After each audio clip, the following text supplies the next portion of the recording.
তো বন্ধুগণ, আগের দুইটা টিউটোরিয়ালের মধ্যে আমরা দেখেছি যে একটিতে আমরা দেখলাম যে কিভাবে শুধুমাত্র দুটা এর অর্থাৎ দুটা অ্যাসোসিয়েটিভ এর মধ্যে যে ভ্যালুগুলো আছে সেই ভ্যালুগুলো চেক করে কিভাবে ডিফারেন্স করা যায়।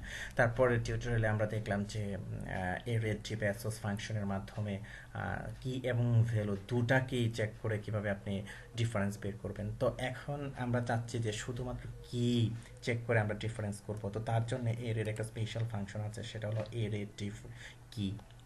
যেমন সাপোজ আমরা দুটা নিচ্ছি, হ্যাঁ, দুটা নিয়ে আমরা রেড দিলাম, তারপরে গ্রিন দিলাম, ব্লু দিলাম, তারপর আমরা রেড গ্রিন দিলাম। এখানে সাপোজ আমরা চেঞ্জ করে আমরা এটাকে পিঙ্ক দিয়ে দিই, পিঙ্ক।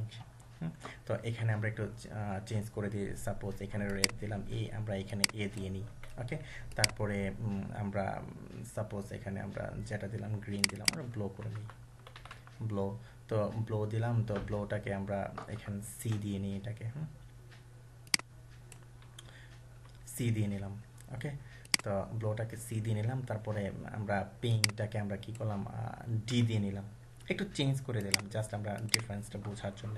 তো এখন আমাদের এই যে তিনটা এখানে রাখার দরকার নেই, আমরা দুটাকে ডিফারেন্স করছি।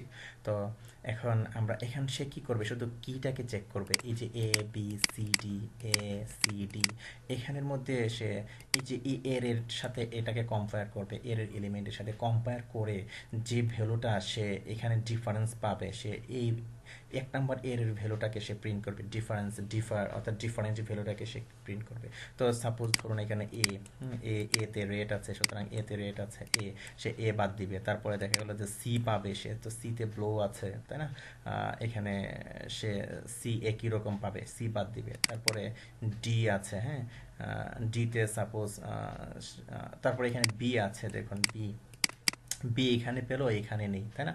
তো আচ্ছা, আমরা কাজ করে এটা আমরা প্রিন্ট করে আমি আপনাদেরকে আগে দেখাই। তো এখানে আমরা এস দিয়েছিলাম, এখানে আমরা দেবো জাস্ট কি, সে কিগুলো এখানে দেখবে। আমরা রিলোড দিলাম, সেভ দিলাম। তো সেভ দেওয়ার পর যখন আমরা রিলোড দেবো, তো আমরা এখানে দেখতে পাবো যে সে শুধু গ্রিন ছাপাচ্ছে, বি, এই যে গ্রিন ছাপাচ্ছে, কারণ কি, সে এখানে দেখলো যে ডি, ডি এখানেও আছে, অর্থাৎ কি, অর্থাৎ কিটা সে চেক করবে, ডি এখানে আছে, ডি সে বাদ দিয়ে দিবে। তারপর সি, সি এখানে আছে, সি সে বাদ দিয়ে দিবে। তারপর এ এখানে আছে, এ বাদ দিয়ে দিবে, সাপোর্ট।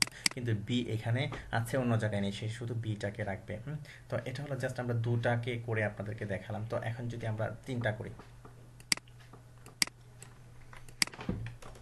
আমরা তিনটা করছি, এখানে দিলাম আমরা থ্রি, থ্রি দিলাম। ওকে, তো এটা কপি করলাম, কপি করে এখানে আমরা দিয়ে দিলাম থ্রি। ওকে, তো এখন আমরা কিছু চেঞ্জ করব, যেমন ধরুন এখানে এতে রাখলাম রেড, বিতে রাখলাম গ্রিন, তারপর সিতে রাখলাম ব্লু। ওকে, তো এটা উঠিয়ে দিলাম। ওকে, তারপরে সাপোজ এখানে আমরা দিলাম এতে দিলাম, সাপোজ এ দিলাম, একটু চেঞ্জ করে দিই। তারপর আমরা এখানে সি দিলাম, হ্যাঁ, তারপরে এখানে দিলাম আমরা ডি, তারপরে এখানে দিলাম আমরা ই, একটু চেঞ্জ করে দিই। এখানে আমরা সাপোজ আমরা দিলাম ব্ল্যাক দিলাম, তারপরে এখানে দিলাম ব্রাউন, অর্থাৎ যে কালারগুলো আছে আর কি, আপনি আপনার মতো করে দিয়ে আপনি চেক করবেন। তারপরে আমরা এখানে এফ দিলাম, একটু চেঞ্জ করে দিই। তারপরে এখানে দিলাম সি, তারপরে এখানে আমরা জি করে দিলাম। তো এটা আমরা করলাম যে গ্রিন, এটা সমস্যা নেই এখানে করলে। তো আমরা পার্পল,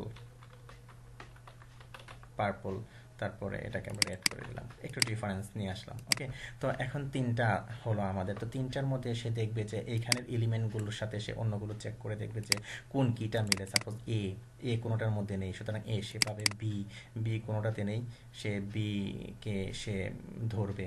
তারপরে সি, তো সি দেখা গেল যে এক জায়গায় পেয়েছে, সি কে বাদ দেবে, সুতরাং রেড এবং গ্রিন থাকে, তাই না। তো আমরা যদি এখন এটাকে রিলোড দিই, আমরা দেখবো যে রেড এবং গ্রিনকে সে প্রিন্ট করেছে।